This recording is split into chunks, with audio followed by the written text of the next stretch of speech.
सबसे सुरक्षित माना जा रहा टाइटैनिक जहाज 1912 में समंदर में डूब गया था। हादसे को हुए 100 साल से ज्यादा बीत चुके हैं, लेकिन जहाज से जुड़े कई रहस्य आज भी बरकरार हैं। अब वैज्ञानिकों ने जो खुलासा किया है उससे टाइटैनिक जहाज में दिलचस्पी रखने वालों को बड़ा झटका लगा है। दुनिया का सबसे बड़ा वाष्प आधारित यात्री जहाज टाइटैनिक इंग्लैंड के साउथहैम्पटन से 10 अप्रैल 1912 को रवाना हुआ था, जो 4 दिन की यात्रा के बाद 14 अप्रैल 1912 को एक हिमखंड से टकराकर समंदर में डूब गया था। 112 साल बीत जाने के बाद टाइटैनिक का मलबा तेजी से खत्म हो रहा है। टाइटैनिक के मलबे की नई तस्वीरों में जहाज को समुद्र तल पर कम होते दिखाया गया है। वैज्ञानिकों के अनुसार जहाज की धातु संरचना को बैक्टीरिया खा रहे हैं, जिससे ये अगले 6 साल में पूरी तरह से गायब हो सकता है।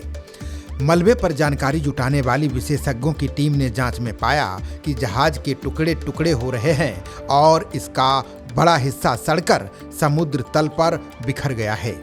विशेषज्ञों ने टाइटैनिक को खा रहे बैक्टीरिया का नाम हेलोमोनस टाइटेनिका रखा है। RMS टाइटैनिक इंक के अनुसार भूखे सूक्ष्म जीवों के कारण जहाज के सामने की रेलिंग का एक बड़ा हिस्सा समुद्र तल पर पड़ा है। पिछले 2 वर्षों में करीब 15 फीट की रेलिंग टूटकर गिर गई थी। बता दें कि जहाज के बचाव का अधिकार RMS टाइटैनिक इंक के पास है।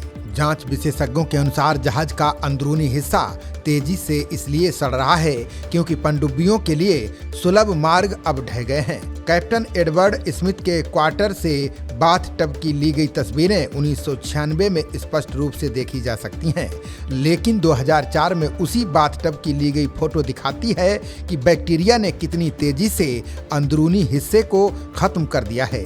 यहाँ तक कि अब वो कमरा भी मौजूद नहीं है। अंदरूनी हिस्सा का मलबा तेजी से नष्ट हो गया है।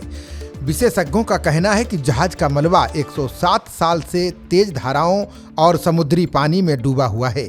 1985 में टाइटैनिक के मलबे की खोज के बाद से लगातार इस बात की मांग की जाती रही है कि जहाज के अवशेषों को सतह पर लाया जाए। हालांकि विशेषज्ञों का दावा है कि जहाज को इस स्थिति में ऊपर उठाना असंभव है। अगर जहाज से छेड़छाड़ की गई तो इसका बचा हुआ हिस्सा भी बिखर कर खत्म हो जाएगा। अभी तक RMS टाइटैनिक इंक ने मलबे से 5500 चीजें निकाली हैं। इनमें आभूषण, खिलौने, बर्तन और जहाज के उपकरण शामिल हैं। खबरों का सिलसिला जारी रहेगा। देखते रहिए जनप्रवाद। नमस्कार।